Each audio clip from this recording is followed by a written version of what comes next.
Very interesting topic today. Alcohol brands struggle to adapt as more Americans cut back on drinking. Make sure to like and subscribe. A celebrity-backed bar closing its doors in Portland. Is it just another sign that drinking is on the decline? I don't know. Is the gin done? Actor Ryan Reynolds backed Aviation American Gin Distillery, pouring its last drink. When it opened just 4 years ago, Reynolds said it would be Disneyland for adults, complete with a tasting room and visitor center. I think anything involving adults always includes like alcohol. I rarely hear about any events that don't include alcohol that aren't adult related. You know, it's like every time someone wants to have fun as an adult, it always has to include alcohol. And sorry guys if I sound a little tired. I've been kind of going through it today, so I'm a little sleepy, but we are not going to let that affect us. But anyways, yeah. Tours keep their visitors behind glass. My bad about that. In aviation, we know that people truly learn by doing. This is our bottle. I'll show you our packaging department. Flash forward to now, its parent company, Diageo, that acquired Aviation in 2020 and kept Reynolds as the face of the brand, responding to our request for comment. After careful consideration, we have made the difficult decision to close, moving production to other facilities. Adding, this decision reflects evolving business needs as we continue to support growth ambitions for our Aviation American Gin brand. Diageo sales down almost 10% in North America in its latest quarterly earnings report compared to the same time last year. A rep for Ryan Reynolds said he relinquished. I've never even heard of that brand. I mean, are people really going to the bars and clubs and buying that shit, or are they just buying like other types of alcohol? Like, why are we talking about this brand? I think most people are buying stuff like Crown, Grey Goose, stuff like that. I don't think they're specifically going to a bar looking for Aviation. So their sales dropping, I don't see how that has to do with all the other brands that are like way more famous than this brand. Of the Never heard of this brand. No offense, I'm just being honest. Yeah, they're buying the other shit, like all this other crap. Foreman, the maker of Jack Daniels, cutting 12% of its staff last year, and beer maker Heineken Damn. See, Jack Daniels, yeah. Jobs. Wow. All as more and more Americans say they're leaving booze behind. Last year, only 50% plenty of reasons to do that. said I mean, they drink alcohol, falling more than 10 points since 2022, and the lowest number since Gallup started asking the question in 1939. Anybody under the age of 45 can't afford to drink. The shift, driven by Gen Z and millennials. That's totally false. They can definitely afford to drink. Alcohol is not that hard to get. Don't they have like I mean, I guess most people that would drink alcohol, they would probably prefer to do it in like a social setting, maybe like at a club or a bar. What is it? What's that place called? Chili's? Well, maybe Chili's got expensive, but I remember back in the day, like a lot of people used to go to Chili's for like happy hour stuff. So it's not that expensive. Now, if you're like an alcoholic and you just have to drink a ton of alcohol, then yeah, it can be expensive for you. Nobody can afford anything, yet you want me to go to a bar and you want me to spend $36 on 2 cocktails? The reason we don't go to clubs no more is because of in Dallas, $36 might actually be one cocktail. Too expensive. The average price of a cocktail now above $13, according to a market research firm, Technomic. In places like New York City, it's even more. But for some, the shift away from drinking goes but people are buying it. Their pockets. Alcohol is literally poison. You know, it may be a shift towards wellness. You've got GLP-1s, which are playing. It said that beer.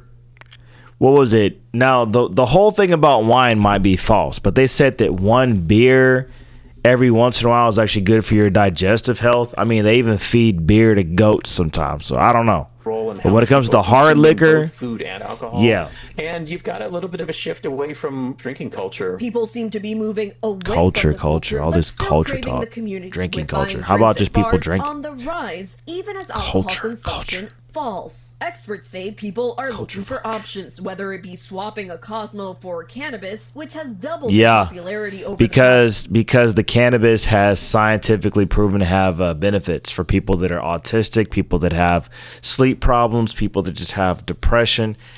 Cannabis has science backing it. There is no science backing drinking hard liquor saying that it's going to benefit you in any way at all. It's not going to. Now, like I said, the beer, every once in a while, there is science backing that, even though you probably could find better ways to help your stomach, but it could help you. Cannabis also could help you, and it could hurt you too, right? You have to get specific strains, I believe. But when it comes to hard liquor like tequila, what's it called, bourbon, stuff, shit like that, there's no science behind consuming it saying that if you consume it, it's gonna help you. No. Now people consume that shit because, and I'm, being a DJ, I see why they do it. It's to set the mood for the time. What do I mean by that? Well, you drink alcohol, you kind of forget about bullshit. Well, it's supposed to help you do that, like to chill out. You know what I mean? People take shots to kind of turn up, to loosen up. The music gets a little better. The DJ could be ass, and the music just gets a little better after you take a shot, right? Or you could just be depressed and you go to like a loud club with loud music where people literally have to make an effort and talk loud to get your attention, right? But when you're like kind of like in a tipsy state, you just kind of forget about all that shit. You just go party. You go talk to that girl, talk to that guy. You know what I mean? But as people are getting older, and people are not necessarily getting older, but just getting more educated on just life in general, and especially with the economy going on, they're just like, well, is that experience really worth it? I'm going out to these clubs. I'm not even getting the girls that I want. I'm not even having fun. And you can get drunk driving. You can get into fights, forgetting shit, saying stupid stuff because you're drunk, throwing up. It could be a lot of negative things happen with drinking alcohol. And I feel like when it comes to alcohol with the whole social setting, I feel like more of the younger generation, like the guy earlier said, people under the age of 45, I actually think it's more so people under the age of like 28.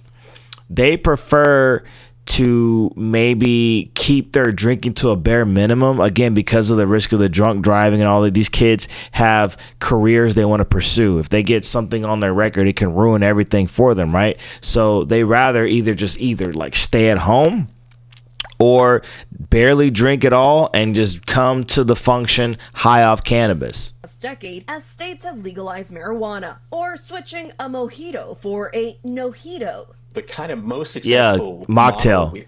Getting mocktails to make it feel like you're drinking, but you're not really drinking. Where there's a really good non-alcoholic cocktail list and a really good alcoholic cocktail list, and that way everybody gets to hang out. Non-alcoholic beer, wine, and spirit sales now surging 22% year over year as people look for drink alternatives to quench their thirst without the buzz. Meaning, in the battle of the bars, the ones that can shake things up may come out on top. And Camilla joins us now. I don't know about you. I have one glass of wine at night, and suddenly I am awake at 2 in the morning, which I hate. But listen, there's also been this research in the past few months showcasing how dangerous drinking can be, and maybe that's pushing more people I don't away think as you well. need research to figure that out. There's no benefit in drinking alcohol. Yeah, I have a baby coming, so no alcohol for me right now. But I think it's the studies. You'd be surprised how many women I know that still do. Combined with this desire and this trend to be healthy and to eat healthy and to take care of your body. So this new study is from the Journal of Studies on Alcohol and Drugs, and it does suggest that adults should have no more than 1 drink a day. Now, the recommendation, as you see there, is from an international team of scientists, and it's different from the U.S. dietary guidelines, both the past and the present ones, because previous guidelines recommended a daily limit of 2 drinks for men and 1 for women, and clearly that is not the case anymore. People are listening to the recommendations. Tom. Absolutely. We thank you for watching. I think people are just avoiding alcohol in general. And in fact, let's talk about this real quick, because alcohol has heavy ties to like partying culture, any type of event culture. Go to any type of private event. Even with their corporation, they're going to have happy hour. They're going to have drinks. They're going to have all that shit, right? Nightclubs, events where people are socializing. people are choosing not to socialize as much anymore. They don't want to go out and drink and pay for these expensive ass drinks. They'd rather just stay at home, not drink, and just smoke weed all day and just feel this euphoric state of mind. You know what I mean? Without judgment. Because think about this. That's another reason why people are cutting back on alcohol is because of these things. These phones. Everything you do nowadays is always getting recorded. You say something wrong, it's going to get recorded. It's getting posted. People record you and they post it on the internet immediately with your face unblurred, all that. So you're out here drinking, maybe have like 2 drinks. Next thing you know, you're on the internet and you're dancing and stuff and people are laughing at you. So people are like, you know what? I'm not even going to drink. I'm not even going to dance. Matter of fact, people don't even dance anymore because of that. So we could talk about that in another video. But yeah, alcohol sales are dropping. Listen, man, I'm not an advocate for drinking anyways. I don't think, I mean, as a event promoter, if you want to drink, do it. I just feel like there's other ways to to do this shit than drink alcohol, man. You can have fun doing other things, but people just feel like they have to be under some sort of substance to have fun. I mean, for y'all to go to church, don't you have fun in church sometimes? I don't know. Shit. But yeah, man, it's going to be interesting because I live in Dallas and a lot of these clubs are just closing left and right. You see stuff that barely lasts. People aren't trying to buy shit like that, man. You know what I'm saying? I think what's going to happen in the future is that a lot of these bars, they're going to have to just start selling like food or just start having like better concepts because the whole old school dive bar concept where you walk in and it's like this, you know, dirty ass furniture and shit like that and wooden countertops, you know, looking like your grandma's house. You know what I'm saying? That whole concept is dead. Your average like Gen Z, they don't want to go to some shit like that. That looks old. It looks unsafe even. So I think these bars, if they want to be in like the bar business and sell alcohol, I think they have to heavily pair it with like good food and good entertainment and just a good ambiance, you know, because people, I don't know any Gen Z people or even young millennials that are just like, oh man, I gotta go hit the bar. It just makes you sound like a fucking alcoholic and people don't want to be labeled like that. They don't want to be called like a person with problems. Not to judge anybody that does have problems, but doesn't that just sound stupid? It's like if you want to go get a drink, it's not just, oh, let's just go get a drink and just sit there and talk to each other, you know. I mean, unless you're going on a date. But if you're just gonna go, you know, hang out, it's like, man, we gotta pair it with like some fun. Like, let's go to a club, let's go dancing, you know. Yeah, the nightlife scene is about to die out. And I'm gonna make one last observation because I go out a lot to network for my business, and I've noticed one thing. A lot of the people that are going out are significantly older than what I expected. What do I mean by that? When I first started going out to clubs, I was 18. Now, I know you have to be 21 to get into a lot of places. Hear me out. I was not there to drink alcohol. I was there to work events, wrapping cables, setting up tables, turning on speakers, doing sound checks at events and nightclubs. That was my side job in college, right? And then as I started actually going out, when I reached 21, I was like, okay, everybody's young as hell. It was normal to meet people that were under the age of 30. And if you saw somebody that was like 35, 40, it was fucking weird. It was weird. Even at the clubs that were expensive, it was weird. Now, as I got older and I hit like 28, 29, I was like, okay, now I am literally only seeing people that are like 28, 29. And if you see somebody who's like 38, 40, or even 35, is weird, right? Now I'm mid 30s and I go out around, I look, you know, yada, yada, whoop-de-woo. And most of the people that I do see when I do go out, they are around like 30 to 45 years old. It's like, what is going on? So I think people are, I think that, how do I say this? The people that are going out, one, dating culture is shit. People are single than ever. They don't have any companionship. And the generation that was the generation when they were young, they're still drinking today. So it'd be like middle-aged millennials and up. They're still going out because they're not having relationships. They're getting divorced. They're not even trying to get together at all. So what do? They go out to the bars. They go out to the clubs. So that's why you see these people who are all damn near 40, mid 40s plus, some damn near 50, still going out to bars at 2 a.m. They got money now because they got like careers and, 10-year positions. They have experience, so they can afford to spend $300 a week on alcohol and shit like that, but they're going out more often. You're not seeing a lot of the young kids out like that. You know what I'm saying? Like, unless they're like one of their sugar babies or something like that. But yeah, you don't see a lot of that as much. It's kind of crazy, bro. It's kind of crazy. I feel kind of sad talking about it because I make so much money in the nightlife. I don't know if you guys noticed this, but I manage like a lot of talent in nightlife, and I make a lot of money in nightlife, and I just feel like my business is just gonna go to shit. Nobody wants to go out anymore. It's so hard pulling people out unless you're like hosting like some big concert or some big event.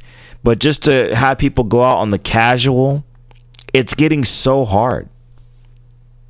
Because one, it's expensive to get there. Parking be expensive. And then when you finally get to the function, talking about drinks and food here, it's expensive. So it's like just to go out to a simple concert, even in Dallas, a simple concert that's like worthwhile. Like, I'm not talking about like some little poetry slam at some hole in the wall bar. I'm talking about like a legitimate concert where there's like tickets, like House of Blues type level shit, right? Just for that one day, for that 4 or 5 hour duration of going out to a concert, parking, getting there, you could spend almost like $500.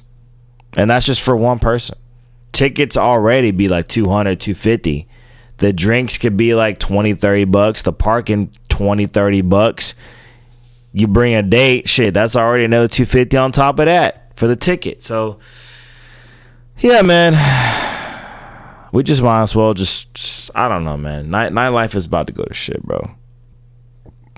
I feel so sad talking about it, man, because all the top DJs I know in Dallas, they're all damn near 40, bro. It shouldn't be like that.